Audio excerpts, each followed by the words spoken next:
All right, interesting quarter, Julia. Thank you for that. For more on the streaming landscape, the future of the space, and whether or not we're near some peak levels, let's bring in USA Network's founder and former chairman and CEO Kay Koplovitz, currently the chairman of Springboard Enterprises. Also with us today, former TiVo CEO, former NBC executive vice president Tom Rogers, currently executive chairman at WinView, and a CNBC contributor. Good morning, guys. Good to see you.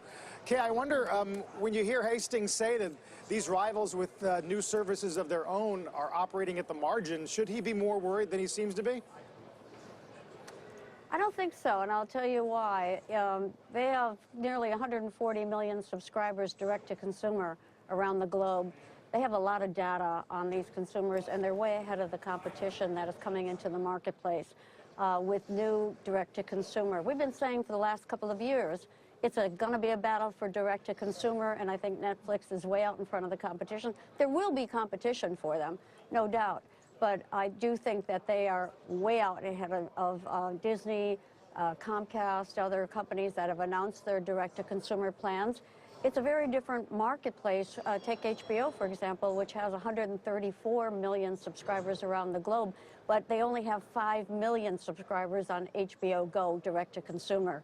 This is, of course, what AT&T wants to accelerate direct-to-consumer with the purchase of Time Warner, but still, they're very far behind in the marketplace, and it'll take really some time to catch up. Yeah. Tom, I wonder what you think of this so-called flywheel where we can give you not only more money than just about anybody in town, but promise that, you know, your series, your show is going to get 80 million people viewing it, at least in the early going. Well, I agree with Kay. I think we're getting too caught up in the weeds on both sides of the bull and bear analyst views here. I think Netflix has won, and I don't think anybody can catch them. And it is a combination of being at 175 million subs probably by the end of this year, going to 200 million by the end of 2020, probably looking at 300 million subs within 4 or 5 years of that.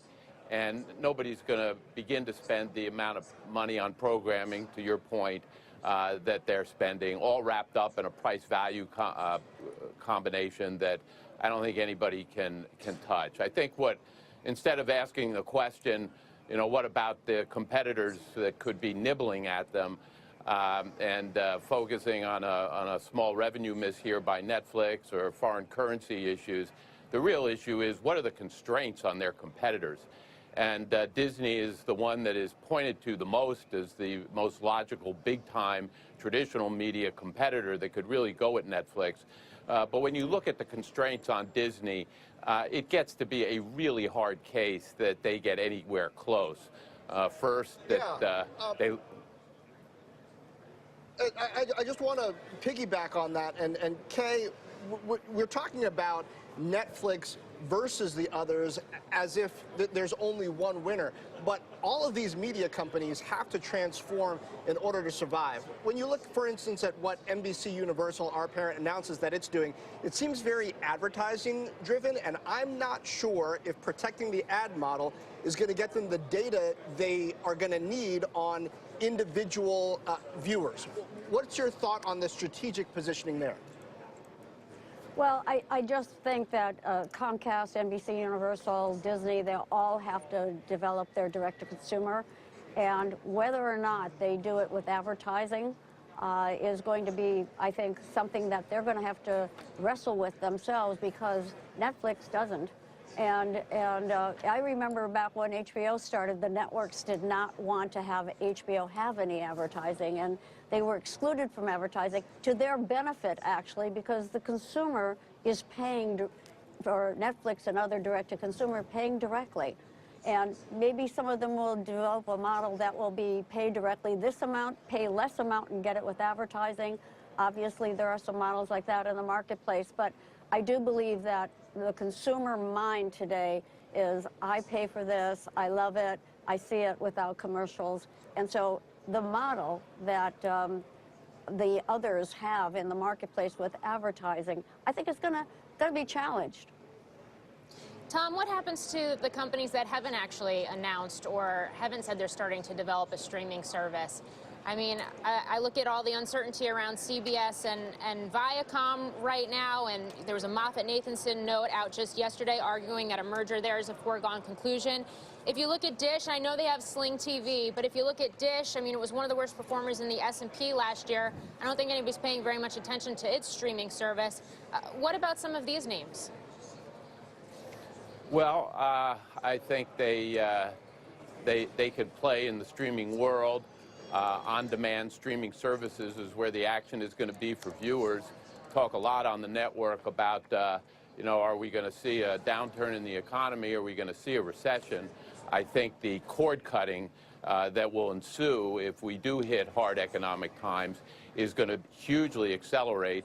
I think that's something that Netflix benefits from dramatically. And, you know, the hard thing here for whether you're Disney or whether you're CBS or, frankly, even if you're Comcast, you're trying to grow a new business while managing the decline of your traditional business. And that's a very hard thing to do, not the least of which it drains resources away from that growth opportunity. And the growth opportunity that Netflix is going after, they have no constraints. They're just going for it. And as a result, they're in a whole different league than everybody else who may be nibbling at them with their own streaming service. We've seen this, if I may interject here for a second, we've seen this model before to be challenged, where you have to protect a legacy system and yet transfer. We did it in the software businesses. It's going on in different you know, sectors of the marketplace. And it is very difficult to do. And it is a difficult challenge for these more traditional distribution through cable. Broadband revenue streams for cable operators, et cetera, like Comcast, that's going to be the predominant revenue stream. It's going to pass their video revenue stream, and this is the world that they're going to live in, so they have to really transfer to a direct-to-consumer, I think, in order to really survive. Definitely a conversation that our parent company's having even this week. Fascinating quarter, guys. Appreciate the help on it. Kay Koplovitz and Tom Rogers. We'll see you soon. Thank you.